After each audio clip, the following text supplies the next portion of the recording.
পবিত্র রমজান মাসের রোজা পালনটা প্রথাগত হওয়া দরকার নাকি কোনো উদ্দেশ্যগত হওয়া দরকার, এই বিষয়ে দু একটি কথা না বললেই নয়। পবিত্র কোরআনুল কারীম আল্লাহ সুবহানাহু ওয়া তাআলা স্পষ্ট ঘোষণা করেন, ইয়া আইয়ুহাল্লাযীনা আমানু কুতিবা আলাইকুমুস সিয়াম কামা কুতিবা আলাল্লাযীনা মিন ক্বাবলিকুম লাআল্লাকুম তাত্তাকুন। হে মুমিনগণ, তোমাদের উপরে রোজাকে আবশ্যকীয় ফরজ করা হয়েছে যেভাবে ইতিপূর্বে অন্য উম্মতের উপর করা হয়েছিল, উদ্দেশ্য যেন তোমরা মুত্তাকি হতে পারো। সুতরাং আয়াতের আলোকে একেবারে স্পষ্ট হয়ে গেল রোজা উদ্দেশ্যগতভাবে হওয়া দরকার, আর সেই উদ্দেশ্য হলো মুত্তাকি হওয়া, তাকওয়া অবলম্বন করা, তাকওয়া অর্জন করা। প্রশ্ন হলো মুত্তাকি কীভাবে হওয়া যাবে? এটাই আজকের আলোচনার গুরুত্বপূর্ণ পয়েন্ট। দেখেন, মুত্তাকি অর্থ বিরত থাকা, যে বিরত থাকে আরবিতে তাকে মুত্তাকি বলা হয়। বর্জনকারী, মুত্তাকি অর্থ খোদাভীরু।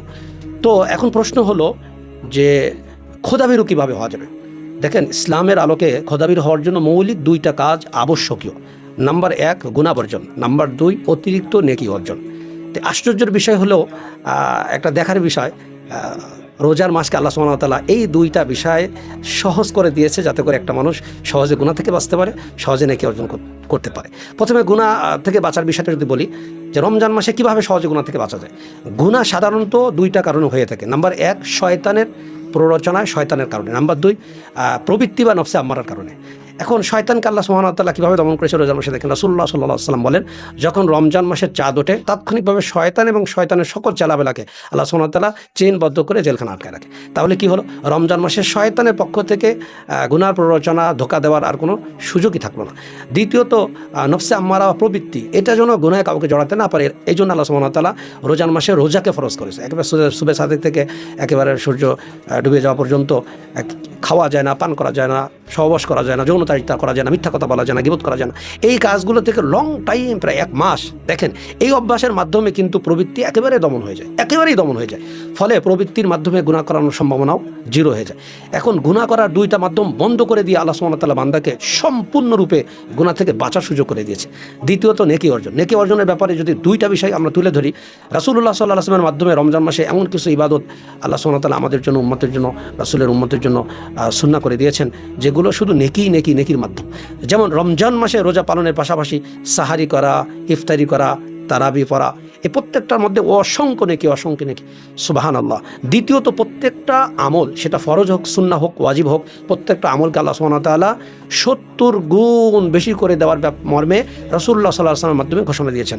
1 টাকা দান করলে কিন্তু 70 টাকা দান করার সওয়াব পাওয়া যায়। এভাবে অতিরিক্ত নেকি অর্জনের মাধ্যম আল্লাহ সুবহানাহু ওয়া তাআলা রমজানে করে দিয়েছেন।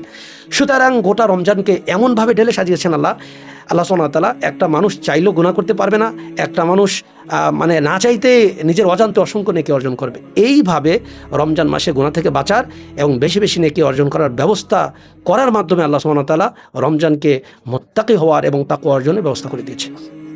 এত সুযোগ থাকার পরেও যেই ব্যক্তি রমজান মাসে নিজেকে গুনাহ থেকে বাঁচিয়ে নেকি অর্জনের মাধ্যমে জান্নাতি করতে না পারলো, সে বড় হতভাগা। এত সুযোগ দেওয়ার পরেও যে ব্যক্তি নিজেকে জাহান্নামের লিস্টি থেকে নিজের নাম কাটাতে না পারলো, সে বড়ই হতভাগা। সর্বশেষ হাদিসে মিম্বারের ওই হাদিসটি স্মরণ করিয়ে আজকের আলোচনা শেষ করছি, যেখানে রাসূলুল্লাহ সাল্লাল্লাহু আলাইহি ওয়াসাল্লাম মিম্বারে ওঠাকালীন 3 ধরনের ব্যক্তির জন্য অভিসম্পাদ করেছেন এবং ঘোষণা দিয়েছেন এই অভিসম্পাদ রাসূল সাল্লাল্লাহু আলাইহি ওয়াসাল্লামের পক্ষ থেকে, জিব্রাইলের পক্ষ থেকে, আল্লাহর পক্ষ থেকে। সেই 3 শ্রেণীর ব্যক্তির মধ্যে অন্যতম এক শ্রেণী হলো যে পবিত্র রমজান মাস পাওয়ার পরেও নিজেকে জাহান্নাম থেকে বাঁচিয়ে জান্নাতি করতে পারল না, তার উপরে আল্লাহর, রাসূলের এবং জিব্রাইলের অভিসম্পাদ।